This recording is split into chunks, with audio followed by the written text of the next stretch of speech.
Will Samuel here for Bucs Nation with the second part of the Week 13 O-Line review in run blocking. If you haven't seen part 1 yet, you should be able to see it by clicking up here.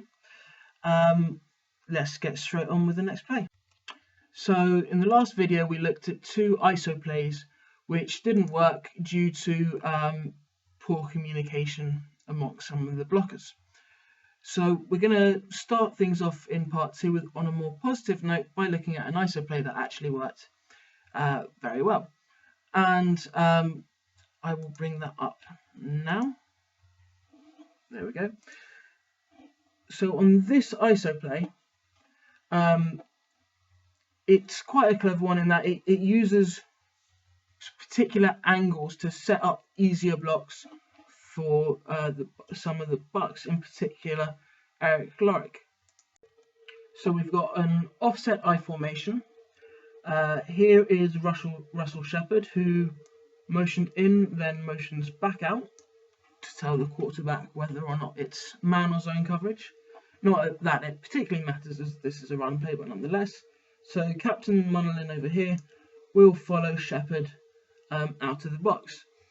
And in case you're interested in that kind of thing, according to Pro Football Focus, Russell Shepard saw 9 snaps on offense last Sunday. 8 of them were runs. He does an okay job for a receiver of run blocking, so maybe that's why he's in, purely to block, seeing as he only ran 1 route all game. So the play gap on this play is the strong side B gap over here. You'll also see we have Gabe Karimi in as a tight end, as a tackle eligible. Now, how this play gets good positioning for the Bucs is by having Rainey run something of a counter step before hitting back to the hole. So these are the blocking assignments on the play. We've got Gabe Karimi blocking Thomas Davis, Donald Penn blocking Mario Addison. We've got Jamal Meredith blocking Kawan Short, Dalvin Joseph blocking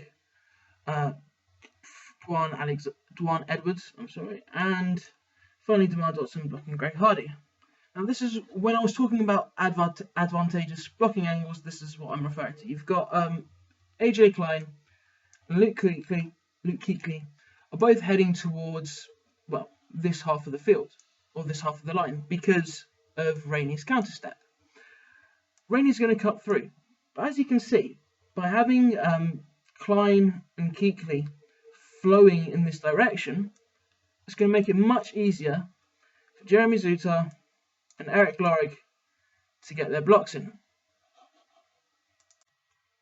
And as a result of those easier angles, you can see that Zutter's right there on Klein, and Lorick is in a very good position to block Kuechly. Meredith washes short upfield, and Bobby Rainey has lots and lots of room to run. He's actually got 2 choices here, but as you can see by going up here, he would be running right into Quinton Michael. So he cuts it up this gap instead.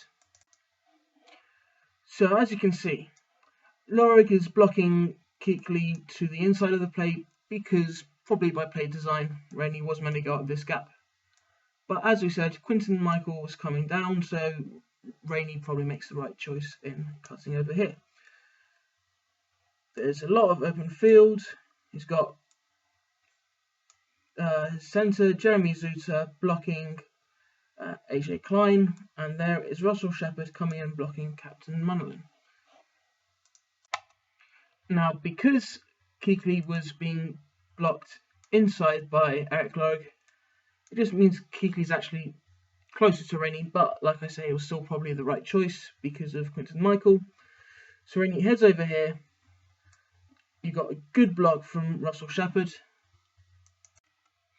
It's only unfortunate that Rainey didn't cut back into this big area of open field, because he heads vertical instead to where the safety, Mike Mitchell, is waiting. Still, you can't really criticise Rainey. He doesn't know what's at his backside. There's every chance that if he would have cut to the back outside, Quinton Michael could have caught him down from behind. It doesn't really matter. The play still got 11 yards, which is, a great gain, and shows that this team can, in fact, execute ISOs, particularly when Mike Sullivan decides to give them some help by putting in some counters and getting good angles for the blockers. So we're now going to look at a play that the Bucs ran down in the red zone. In fact, you can probably tell that the ball is on the Panthers' 12-yard line. So I'm going to start by showing you what the blocking assignments are, which goes something like this. Devon Joseph and DeMar Dotson blocking out. Got a double team between Meredith and Zuta on the defensive tackle here, and Zuta will then peel up to block Luke Kuechly. You've got Donald Penn blocking in on Thomas Davis, and this is slightly unusual. You can have Eric Lorig tracking back across the formation to block the defensive end, while Rainey will run up this gap here.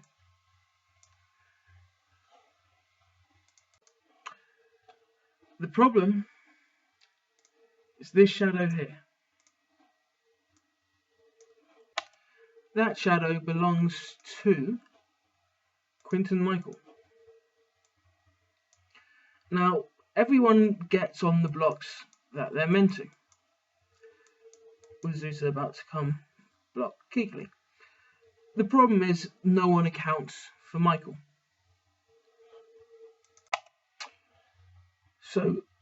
So Rainey sees Michael coming, and as you might be able to tell by the angle of his feet, decides to cut back over here, which makes sense to an extent. You've got Laurie coming in to kick out the defensive end. You've got a block here. Here's the issue. Meredith, as we saw before, doesn't always dominate his defender, so he tends to not always get leverage. Now, I couldn't originally tell if this was a designed counter or not. I'm going to assume it wasn't, because if it was, the Meredith is making the same mistake here as he did in the ISO we saw in part 1, which is he's not getting any outside leverage, making it much easier for this defensive tackle to come down and tackle Rainey in the backfield, or at least before he's able to really get many yards at all. That is not assisted by Lorig attempting and failing to cut that defensive end. So the defensive end is basically on his feet. He will stumble a little, but you'll see he will be fine. Michael is unblocked because just in the scheme there's no one left to account for him. And there we have the defensive tackle about to come off of Meredith's block. So fast forward a couple of frames, and unsurprisingly, we got the defensive end, Frank Alexander, tackling Rainey low. We've got the defensive tackle tackling Rainey high. Meredith is standing there, and again, I don't mean to pick on Meredith. It's not really Meredith's fault if, as I suspect, the play was designed to go up that A gap on the right hand side of the screen. Because if that was the hole, then Meredith did exactly the right thing by trying to push the defensive tackle out. If it was a design counter, however, then Meredith just either pushed the defensive tackle because he thought it was going in the direction, so he either pushed the defensive tackle into the play, or more likely, if it is a counter, he just failed to get outside leverage. It's not perhaps that surprising. Playing guard is very different to playing tackle, and some people don't realise that when Meredith came to the Bucs, he had already spent 3 years in the league as a tackle. We played him at guard last year because we had to. Ted Larson was just not getting it done at right guard, And likewise this year, Gabe Creamy, another converted tackle, and Ted Larson failed to impress, so we've plugged Meredith in, but he is primarily a tackle, not a guard. And like I say, it is a very different style of play, so that might explain some of why Meredith's not really able to maintain leverage. Even if he was blocking with the idea of Rainey going up the A-gap on the right, it was still hardly a dominating performance. You know, he wasn't exactly driving the defensive tackle back and out the way. If he was actively driving the defensive tackle back, then Rainey would have been clear to cut back. Well, assuming Laurie wouldn't have just flopped on the floor in an attempt at a cut block. But in any case, it's either a mistake by Meredith or a miscommunication with Meredith, assuming that Rainey's going up to the right, or it's just a play where the Panthers sent more than the Bucs took into account. Personally, if it was me, I would have run it as a more traditional ISO with Laurie going up that A-gap, and that way with Michael coming down, Laurie could have met him, wouldn't have been a problem. And you got to trust that Rainey's going to be fast enough to, you know, get himself through the hole before that backside end gets there. If it was a design counter, which makes sense because it's unusual and something which you don't see, then the coaching staff really needs to look at Meredith's ability to gain, let alone maintain, inside or outside leverage, and also Laurie's cut blocking technique. And truth be told, I would much prefer that he stayed on his feet and driving back. But if he's going to cut, at least make sure that you make contact. Otherwise, you end up on the floor like a prat, and the guy you were meant to block ends up getting a credit for half a tackle. For our last play of part 2, we're going to look at another red zone play. And this one is another example of our good old friend, the ISO. You're going to have basic down blocking away from the play hole. Double team, as you always do on the one tech, with Zuta peeling off to block Keekly. Demar Dotson on this end here, and then there's Gabe Creamy again. And he's going to originally look to block Davis, but Davis goes round the other way, so he moves up to try block Quinton Michael. The ISO man is AJ Klein. I will come down, block him. The idea that Rainey will have a nice big hole all the way into the goal line. Unfortunately, in the NFL, things are never quite as simple as they're drawn up in the playbook. I've talked already this week about Meredith's issues with gaining leverage. Well, unfortunately, they crop up here again. There's Star Lutulele, and as you can see, Meredith has completely failed to block him out, which is what you need to do when you're running a man blocking ISO. Likewise, you can see that Zuta's ready to peel off to hit Keekly. But Joseph, we'll see shortly, he never moves his feet nearly enough to stop Colin Cole getting in the hole. But we'll see that in the next picture. Right now, you can just see right here, that's just Meredith not doing a good job. And this isn't an issue of poor communication or was it a designed counter or not. This is simply the case of Meredith not doing his job and failing to get inside leverage on Lotulele. So you can see here that Lotulele has engaged Meredith and using his arms is able to keep separation, preventing the guard from being able to drive him back. As an offensive lineman, you can never let the defensive lineman put their hands on you like that. That's the cardinal sin for an O-line. The moment the D-line put their hands on you, it's very hard to win back that individual battle. And that's part of what prevents Meredith from being able to win inside leverage and sealing him out of the play. Now, we've also got here a great example of blocking technique, what you should and shouldn't do. Here is, let me try and use the actual circle tool. Here is Jeremy Zuta and you can see he's dropped his helmet. He's hitting Kuechly up high. Lowest man wins is the basic rule of winning a blocking battle.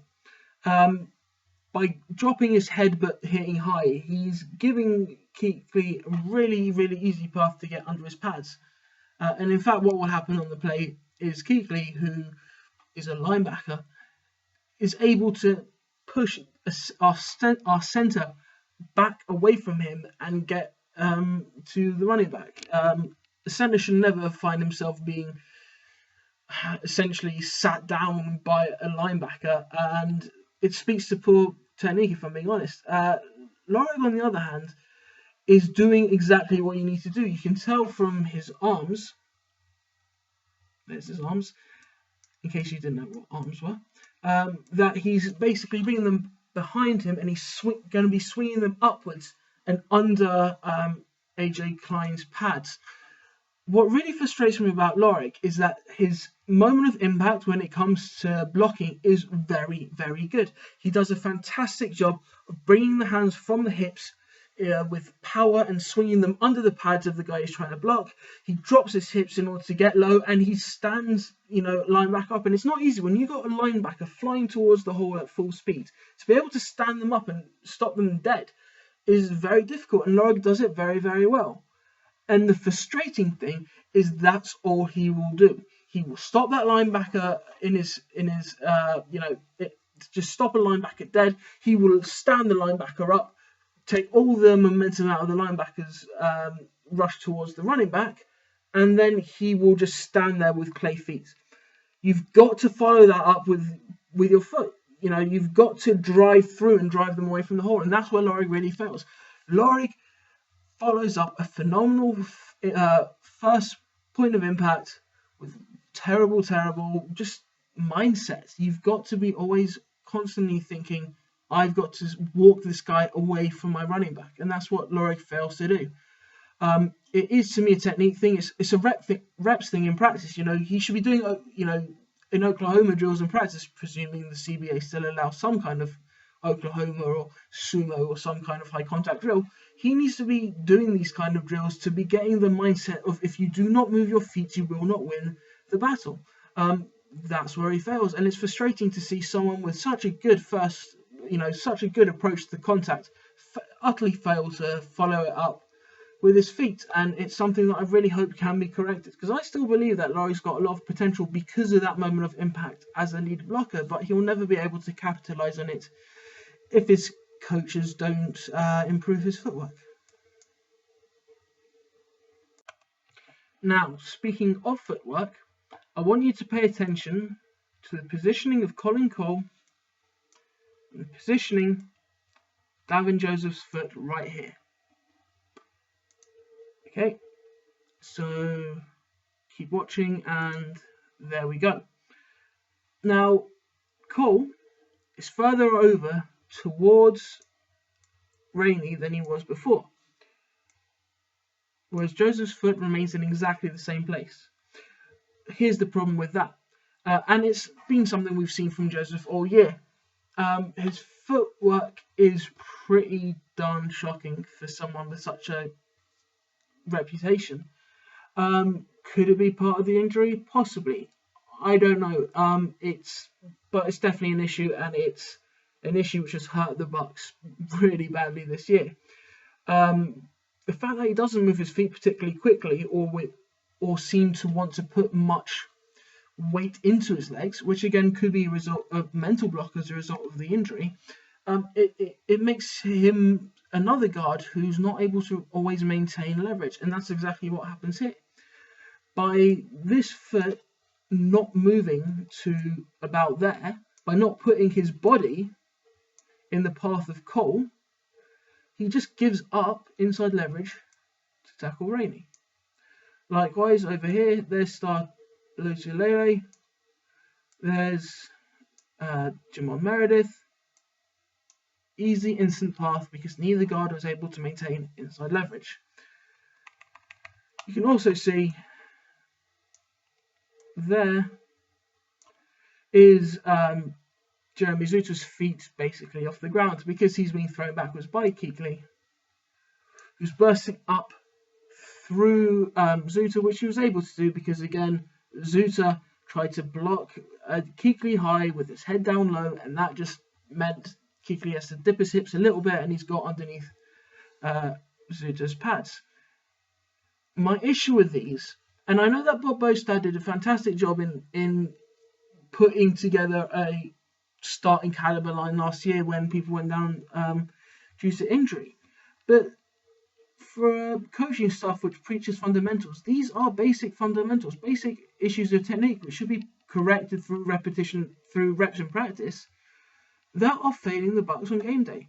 I don't know whether Bostad's doing as best as he can during practice, and then just during game days the players forget. It's possible. You see it sometimes with the adrenaline, you can't always think straight, but the interior three, Joseph, Zuta and Meredith, they've all been in the league for years.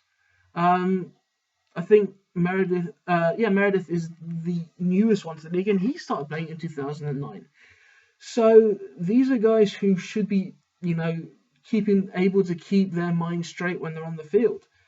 So I don't understand why these fundamentals seem to be abandoning them unless they're not being looked at. And if that is the case, then I've got to seriously question what Coach Bostad is doing during their indie portion of practice, because that's simply not good enough.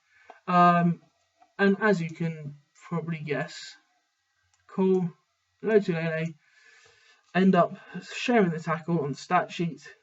2 plays later, Mike Glennon throws the ball backwards over his shoulder. Panthers recover, and that's pretty much the end of the game. And it is that lack of technique which is worrying. The only people who can get away with technique which isn't perfect are the elite players in this league. Now, the Bucs do have one on their offensive line. I'm wearing his jersey. Unfortunately, he's not currently able to play due to that whole MRSA thing, or I believe you Americans call it MRSA. Carl Nix is an absolutely dominant player, and there are no words to express how much this offensive line miss him. Hopefully, he'll be able to play again. But in the meantime, whoever is coaching our offensive line, please start paying more attention to the fundamentals, because Mike Glennon appears to need a strong run game in order to take this team to victory. And that can't happen when the underlying fundamentals are flawed. That's true about QB play, and it's especially true about offensive line play. Hopefully, with the changing coaching staff, not necessarily Bob Bostad, because I have a lot of respect for what he did in college, but something's not right there, and fundamentals need to be paid more attention to. We will do a third part of run blocking, just look at a few more plays, just try and break them down quickly. Hope you've enjoyed part 2, and see you in part 3.